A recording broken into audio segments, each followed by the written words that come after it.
హల్లెలూయా. దేవుని నామానికి మహిమ కలుగును గాక. యేసుక్రీస్తు నామంలో మీ అందరికీ నా శుభాశీస్సులు తెలియచేసుకుంటున్నానండి. సామెతలు 30వ అధ్యాయము 8వ వచనం మనం చూసుకుందాం. ఎందుకంటే మన ఆత్మీయ జీవితంలో ఖచ్చితంగా ఈ లక్షణాలను మనం కలిగి ఉండాలండి. మన ప్రయాస అంతా ఈ లోకం కొరకైతే కాదు కదండి. ఖచ్చితంగా మనము పరలోకానికి వెళ్ళాలి, దేవాది దేవునితో కలిసి మనం జీవించాలి. ఇవన్నీ మనకి ఆశలు ఆలోచనలు ఉన్నాయి కాబట్టి ఇక్కడ వరకు అయితే మన ప్రయాస వ్యర్థం అవుతుంది. చూడండి 8వ మాట అంటాడు, వ్యర్థమైన వాటిని అబద్ధములను నాకు దూరముగా నుంచుము, పేదరికమైనను ఐశ్వర్యమునైనను నాకు దయచేయకుము. హల్లెలూయా. వ్యర్థమైన వాటిని అబద్ధములను మన ఆత్మీయ జీవితంలో మన దేవుని సన్నిధిలో పెనుగులాడాల్సింది. చాలా సమయం మనం ప్రార్థిస్తాం. ఏమని ప్రార్థిస్తాం? నాకు అవి కావాలి, ఇవి కావాలి, నా కుటుంబానికి ఇవి కావాలి, నా బిడ్డలకి చదువులు, వివాహాలు, ఉద్యోగాలు, పిల్లలు, నాకు ఇల్లు కావాలి, అన్నీ ఇవే ఉంటాయి మన ప్రేయర్ పాయింట్స్లలో. కానీ మన ఆత్మీయ జీవితంలో ఏది కావాలి, మనకి ఏది అవసరం, అత్యవసరం ఏంటి? వాక్యం సెలవిస్తుంది కదా, ఆయన నీతిని రాజ్యాన్ని మనం మొదట వెతికినప్పుడు మిగతావన్నీ దేవుడు ఇస్తాడు. అవి మనం అడగక ముందే ఇస్తాడు ఆయన. ఆ వాక్యం సెలవిస్తుంది కదా, నువ్వు అడగక మునిపే మీ అక్కరలను ఎరిగి ఉన్న దేవుడు మన దేవుడు. కాబట్టి మనం అడగాల్సింది ఏంటి అంటే వ్యర్థమైన వాటి. ఎన్నిసార్లు వ్యర్థత వైపు మనం పరిగెడుతున్నాం, అనవసరమైన వాటి వైపు మనం పరిగెడుతున్నాం, ఈ లోకం వైపు పరిగెడుతూ ఉన్నాం. చూడండి, సముద్రంలో ఉన్న చేపను మనం చూసినట్లయితే అది సముద్రం ఉప్పు నీళ్ళతో ఉంటుంది. ఆ చేపకి ఉప్పు పట్టదండి, సముద్రంలోనే ఉంటుంది, ఎదురీతుతుంది, నీటికి ఎదురు ఈదుతుంది. అది అయినా సరే అది ఉప్పు పట్టకుండా ఉంటుంది. అలాగే ఈ లోకంలో ఉన్నాం. కానీ మనం ఎలా ఉండాలంటే ఒక ప్రత్యేకమైన జనాంగంగా, పరిశుద్ధత కలిగిన జనాంగంగా, దేవునికి ఇష్టమైన జనాంగంగా మనం ఉండాలి. మన జీవితంలో మనస్ఫూర్తిగా మనం అడగాల్సింది ఏంటంటే, వ్యర్థమైన వాటి నుండి నా నుండి దూరపరచు ప్రభువా, వ్యర్థమైన వాటిని చూడకుండా నా కన్నులను తిప్పివేయి ప్రభువా అని మనం అడిగే వారంగా ఉండాలి. కాబట్టి ఇక్కడ వ్యర్థమైన వాటిని చూడకుండా నా కను దృష్టిని త్రిప్పివేయమని అడగాలి. తర్వాత అబద్ధములను నాకు దూరం చేయి ప్రభువా. మామూలుగా కొంతమందికి హ్యాబిట్ ఉంటుందండి, చిన్న విషయానికి పెద్ద విషయానికి అబద్ధాలు చెప్తూ ఉంటారు. ఈ లోక సామెత కూడా ఉంది కదా, 1000 అబద్ధాలు అడిగి ఒక పెళ్లి చేయమని. నిజంగా అలా చేశారంటే ఆ ఫ్యామిలీస్ నిలబడవండి. కాబట్టి అబద్ధాలకు మనం చాలా దూరంగా ఉండాలి. ఒకవేళ నువ్వు నిజం చెప్పావు, నిజాయితీగా మాట్లాడావు, అప్పుడు అందరూ నిన్ను కోపగించుకుంటారేమో, అరుస్తారేమో, కానీ అది నిదానంగా నీకు తెలుస్తుంది, నీ వ్యక్తిత్వం ఏమిటో వాళ్ళకి అర్థమవుతుంది. అంతేగాని అబద్ధాలతో నీ ఇంటిని కట్టుకున్నా, లేకపోతే నీ సంబంధాన్ని కట్టుకున్నా అది ఎప్పటికైనా కూలిపోయే అవకాశం ఉంది. కాబట్టి ఎప్పుడు కూడా అబద్ధాలతో లైఫ్ని కట్టుకోవడానికి ఎవ్వరూ ప్రయత్నించొద్దు. వ్యర్థమైన వాటిని చూడొద్దు. ఈ రోజుల్లో వ్యర్థత అనేది చాలా ఎక్కువైపోయింది. ఎక్కడ చూసినా వ్యర్థతేనండి. మన చేతుల్లోనే చక్కగా ఫోన్ రూపంలో ఎన్నో వ్యర్థమైన వాటి మనకు కనపడుతూ ఉంటాయి. కాబట్టి ఆ సెల్ఫ్ కంట్రోల్నెస్ మనం తెచ్చుకోవాలి. మనము దేవుణ్ణి అధికంగా ప్రేమిస్తే, దేవునితో మనం మంచి అనుబంధాన్ని కలిగి ఉంటే, ఆ వ్యర్థమైన వాటి వైపుకి మన కనుదృష్టి పోకుండా మనం తప్పించుకొని ముందుకు వెళ్తాం. ఒక వాక్యాన్ని నేను చూపిస్తానండి. కొరింథీయులకు రాసిన మొదటి పత్రిక 15వ అధ్యాయము 19వ వచనంలో చూస్తే ఈ వాక్యము సెలవిస్తుంది, ఈ జీవితకాలం మట్టుకే మనం క్రీస్తునందు నిరీక్షించిన వారమైన ఎడల మనుషులందరికంటే దౌర్భాగ్యులమై ఉందుము. అంటే ఈ జీవితకాలం మట్టుకే యేసయ్య నాకు కావాలి, నా శ్రమల కోసమో, లేకపోతే నా లాభాల కోసమో, నా మేలుల కోసమో, అంతవరకే యేసయ్య నాకు కావాలి అంటే మనకన్నా దౌర్భాగ్యులు ఇంకెవ్వరు ఉండరట అని వాక్యం సెలవిస్తుంది. కాబట్టి మనకి ఇక్కడ జీవితం శాశ్వతం కాదండి. మన పౌరస్థితి పరలోకంలో ఉంది. ఈ లైఫ్ అంతా టెంపరవరీ, కొన్ని సంవత్సరాలు మాత్రమే. దేవుడు ఎప్పుడు మనల్ని పిలుస్తాడు అప్పుడు వెళ్ళిపోవాలి. దేవుని రాకడొస్తే మనం సిద్ధపడి ఉండాలి. అయితే మన పరలోకంలో మనం ఎలా ఉండాలి, మన వ్యక్తిత్వం ఎలా ఉండాలి, మనం ఏ గుణ లక్షణాలు కలిగి ఉంటే ఆ పరలోక రాజ్యంలోనికి మనం ప్రవేశం కలిగి ఉంటాము అనే విషయాల గురించి ఇక్కడ చూస్తున్నామండి. ఇంకొక మాట అంటాడు, పేదరికమైనను ఐశ్వర్యమైనను నాకు దయచేయొద్దు. ఎవరు ఇష్టపడతారండి? పేదరికాన్ని అయితే ఎవరు ఇష్టపడరు, కానీ ఐశ్వర్యాన్ని అయితే అందరూ ఇష్టపడతారు. కానీ ఇక్కడ భక్తుడు అంటున్నాడు, ఆగూరు భక్తుడు అంటున్నాడు, పేదరికం వద్దు, నాకు ఐశ్వర్యం కూడా వద్దు. ఎంత పేదరికాన్ని వద్దనుకుంటున్నాను, ఐశ్వర్యాన్ని కూడా అదే లెవెల్లో నేను వద్దనుకుంటున్నాను.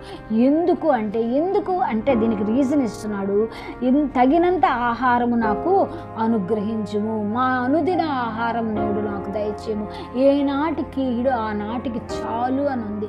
కాబట్టి అనుదిన ఆహారం ఉంటే చాలండి. అధికమైన ఎడల ఏమవుతుందంట, ఎక్కువైపోతే నేను కడుపు నిండిన వాడే నిన్ను విసర్జిస్తాను. అంతే కదండి. ఫెసిలిటీస్ ఎక్కువైపోయినా, ధనం ఎక్కువైపోయినా మనం ఏం చేస్తాము, దేవుడు లేడు అంటాము, ఆయన విసర్జిస్తాం, ఆయన పక్కన పెట్టేసేసుకుంటాం, ఆయన అనుబంధాన్ని మనం కలిగిన స్థితిలో మనం ఉండం. కాబట్టి మనకు ఎక్కువ వద్దు. తక్కువైపోతే ఏమవుతాడంటే బీదనై దొంగిలిస్తానేమో. కాబట్టి నా జీవితంలో ఎప్పుడు కూడా మన లైఫ్లో బ్యాలెన్స్డ్గా ఉండాలండి. మనము అలా ఎక్కువ వద్దు, తక్కువ వద్దు. మనం బ్యాలెన్స్డ్గా వెళ్తున్నప్పుడు హ్యాపీగా దేవుని స్తుతించుకుంటాం, ఆరాధించుకుంటూ ఉంటాం, దేవుని మీదే ఆధారపడతాం. ఇంకా మనుషుల వైపు మనం చూడము. దేవుని మీద మనం ఆధారపడినప్పుడు ఈ సింపుల్ సిటీ లైఫ్ని మనం కోరుకున్నప్పుడు మన జీవితంలో నెమ్మది ఉంటుంది, మన జీవితంలో సమాధానం ఉంటుంది. మన పిల్లలకి కూడా కష్టం ఏంటో, బాధ ఏంటో అన్నీ మనం నేర్పించుకునే వారిగా ఉండాలండి. ఈ రోజుల్లో పిల్లల్ని పెంచే విషయంలో తల్లిదండ్రులు మేము పడిన కష్టం పిల్లలు పడకూడదని చెప్పి వాళ్ళు కోరినవన్నీ తీసిస్తూ ఉన్నారు. వాళ్ళని అసలు కష్టం విలువేంటో వాళ్ళకి తెలియట్లేదు. నిజంగా కష్టపడి సంపాదించుకుంది ఏ చిన్నదైనా అది ఎంత విలువగా ఉంటుంది.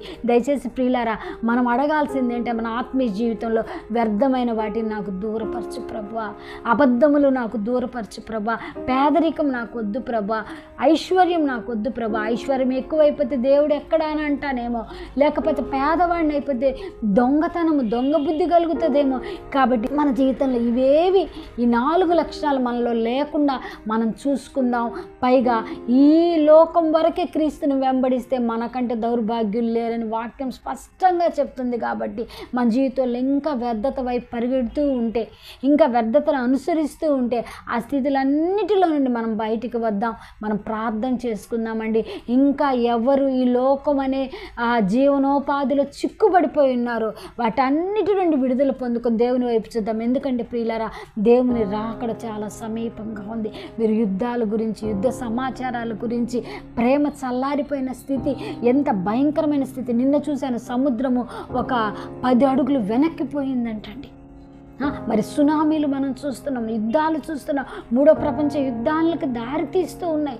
ఎంత భయంకరమైన పరిస్థితులు, ప్రేమ చల్లారిపోయిన స్థితిలో ఉంటున్నాం. తల్లిదండ్రులకు అవిధేయులైన వారి జనాంగం మధ్య మనం ఉంటూ ఉన్నాం. కాబట్టి వీటన్నిటి నుండి మనం విడుదల పొందుకోవాలంటే కేవలం దేవుని వైపు చూడడమే, దేవుని మీద ఆధారపడడమే, దేవుని శక్తి వైపు చూద్దాం, దేవుని బలం వైపు చూద్దాం, వాక్యం వైపు చూసి మనల్ని మనం కట్టుకుందాం. బండ మీద తన ఇల్లు కట్టుకుని వాడిని పోలిన వారిగా మనం ఉందాం. ఇసుక మీద ఇల్లు కట్టుకున్నామనుకోండి, ఏదో తాత్కాలికంగా ఏదో బెనిఫిట్స్ కోసం దేవుని వెంబడించామనుకో, శ్రమ వచ్చినప్పుడు ఇంకా మనం కనపడమండి, కష్టం వచ్చినప్పుడు మనం కనపడం.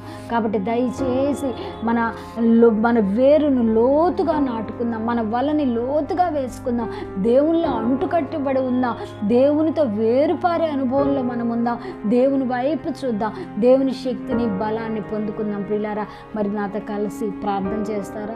రండి, ప్రార్థన చేసుకుందాం. స్తోత్రములయ్యా, స్తోత్రములు ప్రభా, గొప్పవాడా నీకు స్తోత్రములయ్యా, ఉన్నవాడు అనువాడవైన తండ్రి నీకు స్తోత్రములు, మంచి కాపరి నీకు స్తోత్రములు నాయన, గొర్రెల కొరకు ప్రాణం పెట్టిన గొప్ప కాపరి నీకు స్తోత్రములు నాయన. అయ్యా, ఈ వాక్యం చూస్తున్నాతో ఏకీభవిస్తున్న ప్రతి బిడను బట్టి ప్రార్థిస్తున్నాను ప్రభా. అయ్యా, వ్యర్థమైన వాటిని చూడకుండా మా కనుదృష్టిని చెప్పివి నాయన. ఏ వ్యర్థతలోనికి మేము వెళ్ళకూడదు, ఏ దురాశలోనికి మేము వెళ్ళకూడదు ప్రభా. అయ్యా, నిశ్చయముగా నీ చేతుల కష్టార్జితము నువ్వు అనుభవించేదవు అన్నావు కదా ప్రభా. ఆ కష్టార్జితాన్ని మాత్రమే మేము అనుభవించే వారముగా ఉండుటకు సహాయం చేయి ప్రభా. అబద్ధములు మా నోటిలో నుండి తీసివేయి ప్రభా. వ్యర్థముగా అబద్ధమైన మాటలు, అబద్ధంతో మా ఇంటిని కట్టుకుంటున్నామేమో ప్రభా. అయ్యా, మా మనస్సును కట్టుకుంటున్నామేమో, వాటన్నిటి నుండి దూరపరచండి ప్రభా. నీకు ఇష్టమైన బిడ్డలుగా నా తండ్రి అయ్యా నువ్వు మెచ్చుకునే బిడ్డలుగా మేము ఉండాలి ప్రభా. అయ్యా ఎంత శ్రమలో ఎంత కష్టంలో దానియేలు ఎలా ఉన్నాడు, షడ్రకు మెషకు అబేద్నెగోలు ఎలా ఉన్నారు, వారు తమ విశ్వాసాన్ని కోల్పోలేదు, తమ నిజాయితీని కోల్పోలేదు ప్రభా. అలాగే నా తండ్రి మేము కూడా నిజాయితీ పరులుగా మేము ఉండుటకు సహాయం చేయండి నాయన. ఈ వాక్యం చూస్తూ నాతో ఏకీభవిస్తున్న ప్రతి బిడను కూడా మీరు దర్శించి బలపరచండి నాయన. వారు ఏ శ్రమ గుండా ఏ వ్యర్థత గుండా వెళ్తున్నారో ఆ వ్యర్థత నుండి వారిని తప్పించి నాయన మీరే ఆ బిడ్డలకు తోడుగా ఉండి సహాయము చేయమని యేసు ఉన్నత నామములో ఈ మనవులు అడిగి వేడుకుంటున్నాము తండ్రి.